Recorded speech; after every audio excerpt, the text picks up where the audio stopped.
appelé par le Christ, le prêtre consacre sa vie au service de la parole, de l'Eucharistie et du peuple de Dieu. Depuis 2000 ans, des hommes s'engagent dans le sacerdoce et donnent leur vie à l'Église, l'épouse du Christ. Aujourd'hui, l'Église a besoin de jeunes hommes qui répondent à l'appel à suivre Jésus et à mettre leur vie au service de la mission. Fils bien-aimé, avant d'être ordonné prêtre, il convient que vous déclariez devant l'Assemblée votre ferme intention de recevoir cette charge. Voulez-vous devenir prêtre, collaborateur des évêques dans le sacerdoce, pour servir et guider sans relâche le peuple de Dieu sous la conduite de l'Esprit Saint? Oui, je le veux. Alors, le ministère de l'évêque premier dans un diocèse, c'est d'être le pasteur de son diocèse et de voir à ce que chaque baptisé puisse prendre sa pleine stature de chrétien dans le monde d'aujourd'hui avec la même compassion que le Christ, avec le même don de soi. Alors, évidemment, de collaborer à cette mission-là, moi, ça me réjouit. Puis ce qui me réjouit surtout, c'est que je ne suis pas seul, c'est pas le prêtre qui aide l'évêque, c'est les prêtres.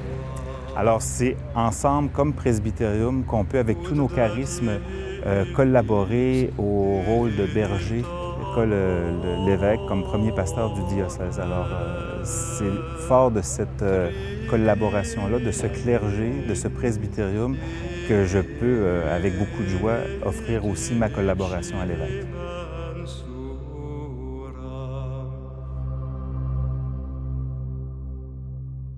Voulez-vous accomplir avec sagesse et dignement le ministère de la parole en annonçant l'Évangile et en exposant la foi catholique? Oui, je le veux. Je dirais le ministère de la parole me procure beaucoup de joie, mais aussi c'est une joie où il y a un défi important.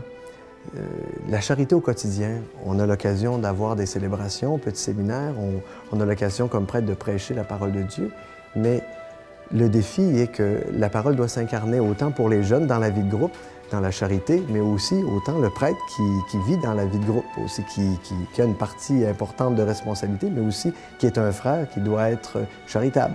Alors il y a un défi là important et ça me procure beaucoup de joie.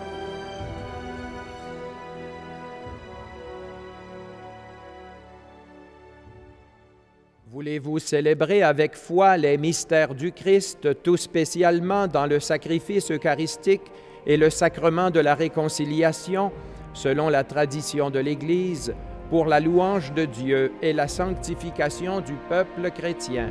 Oui, je le veux.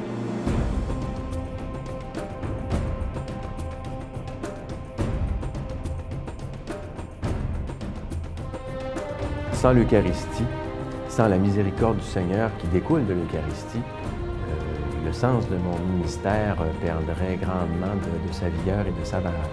C'est parce que le Christ a voulu, en donnant l'Eucharistie au peuple de Dieu, il a voulu aussi créer, à partir de ses disciples, ceux qui seraient en mesure de le donner.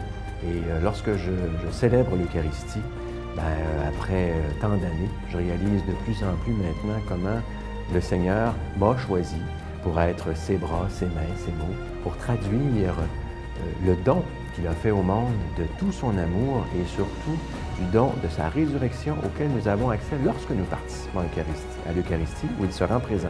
Il se rend présent réellement, sacramentellement à travers les espèces. Et puis moi, je suis le porteur bien simple, bien humble de ce mystère.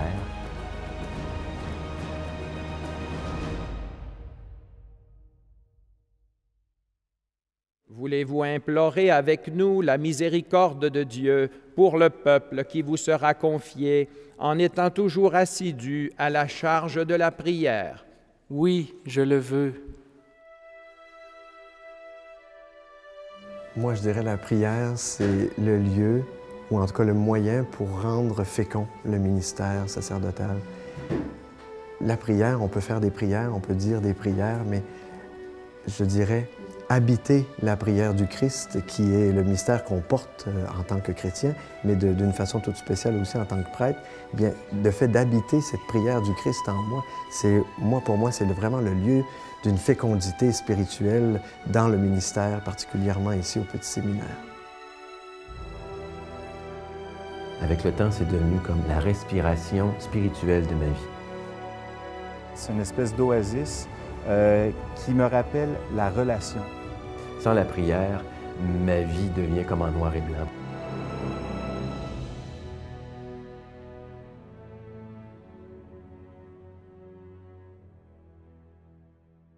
Voulez-vous, de jour en jour, vous unir davantage au souverain prêtre Jésus-Christ qui s'est offert pour nous à son Père en victime sans tache et vous consacrer à Dieu avec lui pour le salut du genre humain? Oui, je le veux, avec la grâce de Dieu. Fidelis servus et prudens. Le don de soi, pour moi, c'est une façon de me configurer au Christ lui-même. Il est mon maître là-dedans, c'est lui qui continue de m'inspirer, qui continue de m'aider à me dépasser constamment.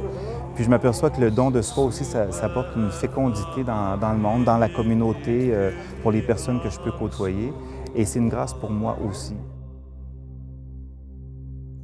C'est l'Esprit du Seigneur qui m'anime et qui fait que je suis capable de partager aux autres une parole qui est plus grande que moi, mais qui est celle que le Seigneur veut que je leur annonce dans l'accueil et la bonté que je peux manifester envers eux à travers les gestes quotidiens du travail, la participation, la coopération.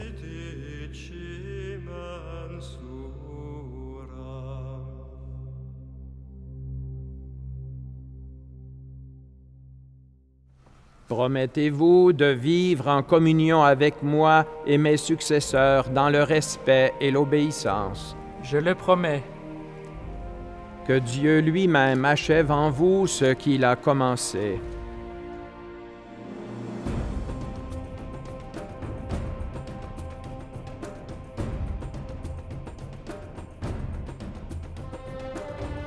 Le fait d'obéir, ça donne une liberté extraordinaire.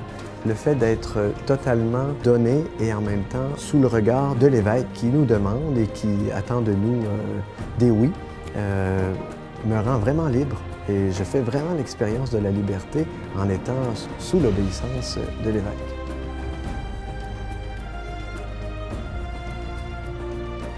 Quelle joie pour l'Église d'accueillir un nouveau prêtre qui pourra donner le Christ aux autres et donner le pardon de Dieu.